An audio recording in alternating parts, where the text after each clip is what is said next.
Right. But I want to turn to Biz for a second, if you guys don't mind. He's been fairly Please. quiet on all of this. How are you feeling about Star Trek in the modern age? In the modern age, what did you exactly mean when? I'll put this to Wellibers. What did you mean when they Star Wars it up? What I meant was Star Trek has never been the production values. If you look at only that, and Star Trek has always been a little bit more slow. Like I say, it's been a show of exploration of space, of humanity, at least. And J.J. Abrams made it sure there was a lot of action in it. And Star Trek has never been so much about the action. And that's what I mean with Star Warsing it up. All of a sudden, you saw phasers flying a lot, photon torpedoes left and right.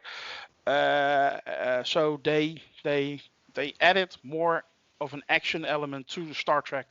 I didn't mind that actually. Don't get me wrong, but that's what I meant with Star Warsing it up. So it became a little bit more action flavored, if you want to say that, than Star Trek has been in the past.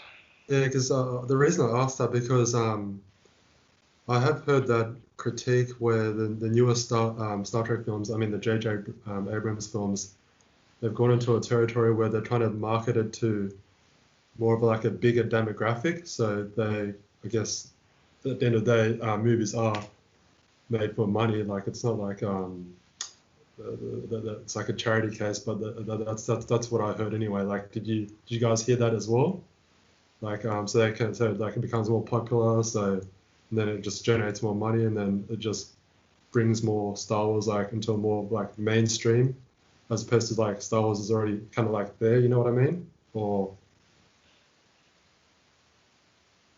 no one has an opinion on that? Well, I was just processing that for a second. Oh, okay, yeah. In terms of the parallels between Star Trek and Star Wars, to get at the answer to your initial question, which is like, what did Wellibers mean? And I don't want to put any words in his mouth, but I think what Abrams did in terms of Star Warsing Star Trek is he made it more about the dogfights. He made it more about brought more of that kinetic energy that you typically find in a Star Wars films. You know, Star Wars fans tend to, where's my saber battle? Where's this dogfight? You know, there are parts of the Star Wars formula that I think Abrams injected into the 2009 movie. If you watch that movie, if you, it's like you almost need to have attention deficit disorder to follow it, because he keeps it moving. Like the movie never stops. That's where I'm a little critical of him. There are no quieter, contemplative moments. Everybody, is on the go, and I think that's what you really needed to reinvest audiences and keep them, to get them to come back to Star Trek. But I think on the whole, Star Wars is way more about melodrama. It's somebody's going to turn out to be somebody else's father, and it's like an O. Henry story, right? In space. Whereas Trek, again, for my money, tends to deal a lot more with the exploration, humanism. There's an undercurrent of it that's not so excessively dramatic the way Star Wars can be. And I'm not throwing shade on Star Wars. That melodrama is like, oh, he's my dad. I totally get it. But with Star Trek, it's more like, how do we resolve this diplomatic solution between these two warring parties? You know, what does it say about ourselves, the way we put our morals and values onto this particular situation? You examine different life forms, right? And that's supposed to get you thinking that the other in your society, that people around you who may not be having your experience, that like Data can be on that bridge as a different type of life form, as a sentient being. So I know I'm kind of sounding like a Star Trek elitist, like we're the smart ones, but could be. But you know what? I'll give the reins back to Stanton here before I dig my hole any deeper. I just actually kind of had a general question from more of a layman. So one, I've recently, and I mean in the last year, started watching the original series. I made it through into a few episodes into season 2, but my favorite episodes are the ones where they get to a place, there's a culture established, and they have this moral dilemma as to whether or not they should do anything about it, or just let this culture be as it is, or if it represents some sort of threat or danger to its own people or something like that, that they should intervene in some sort of way, and in what way. I think those sort of decisions they make are really interesting, because they're real world decisions that we make all the time. And I find that to be like endlessly fascinating. But where I was going to take that in kind of regards to you guys talking about Star Warsing it up is, do you think watching it that they feel they need to do that to kind of continue to sell it in a world where, we don't have the original cast really around anymore. We don't even have the Next Generation cast around anymore. Do you feel that they're doing that as kind of that they feel they need to do that as a hook for the series that they've got going now, or not?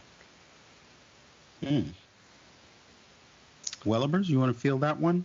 Yeah, well, I think we touched on this before.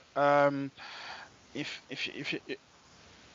Enterprise didn't work, although I kind of like it, but it didn't work because it was really old style Trek. In a sense, you have a captain, you have a bridge, and the tempo and the pacing was a bit the same, and people lost interest because they had that scene for 15 years before, with those 3 shows that were in the 90s. So they had to do something different, and you can say a lot about Discovery, but at least it's very different than what we had with all those other Trek shows. That's appealing to some and disturbing to others. This is why we have the schism within the fandom at the moment. And if you want to get the new generation on board with Trek, you need some selling point. And old style Trek wouldn't. I don't think it would have worked. Nowadays things go faster, so you have to be faster. And if you look at a lot of Star Trek, I don't mean this as criticism in any way, but it's not really fast-paced. You can have episodes where a doctor lands on a planet and has to decide whether he can cure a disease, yes or no, and if he should cure a disease, yes or no, because it could very well be he's playing God on the planet. And that sort of moral dilemma, that's what's interesting about Trek. But I don't see that working nowadays anymore. I think people lose their interest very fast. Things come and go very fast, so the pacing is higher in life, and I think it's good that Star Trek decided to move up their pacing as well. Some people clinging to the past, who really love those 90s shows and want everything to be like those 90s shows. Yeah, they hate Discovery most also because of that. Or am I saying something strange, Mr. Lord Deadman? No, not at all. I think you are on target. We may have a bit of a false premise here with the idea that Star Trek has been Star Warsified. I mean, they certainly have elements shared between them in terms of, again, that faster pacing that's kind of necessary for 21st century streaming shows or television. But I think Wellibers is right. The 90s, early 2000s formula was cement. It was kind of stone concrete. You don't mess with it.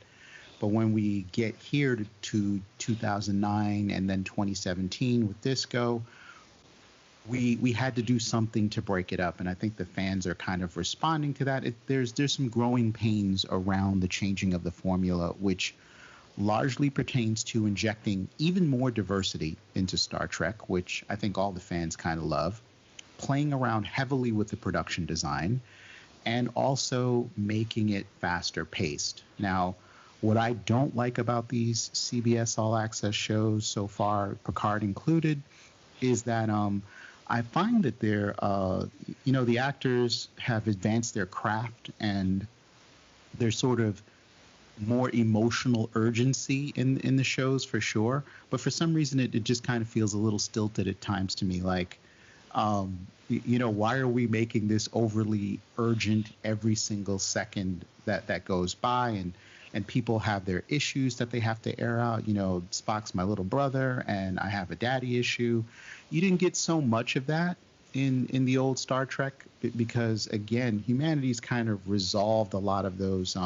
It's almost like saying human beings have evolved. Like something in the neocortex, something in the brain has just so finally got there where you don't have as much adversarial confrontations between humans in all of those various contexts. But the new age of Star Trek, starting with Disco, is very contentious in that way, and that everyone seems to have some type of a long-standing issue with everybody else. And I guess you had some of that in the old Star Trek, but it just seems a lot more pronounced with newer Trek.